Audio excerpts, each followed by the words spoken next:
যার ঘরে স্ত্রী ভালো তার ঘরই জান্নাত।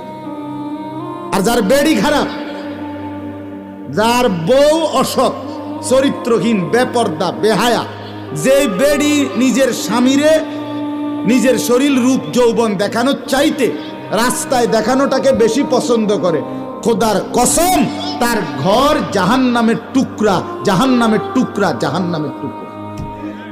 আপনি জানেন না? হ্যাঁ দোস্ত, মানুষের বেডি মোবাইলে সাউন আর ঘরে বেডি আনন এক কথা না, মনে রাখবা। আমার কথা মনে রাখবা। আমার নাম আনিসুর রহমান। বন্ধুর কথা মনে রাখো, ও চিরেই টের পাইবা। চরিত্র যারা নষ্ট করছ, নারী যারা অহরহ দেখছ, উলঙ্গ ছবি, জিনা, ব্যভিচারের দৃশ্য, অবৈধ প্রেম, মেয়ের পিছনে পিছনে হাঁটছ, বিবাহের নামে স্থায়ীভাবে যাকে গ্রহণ করবা দেখবা সে খবিস।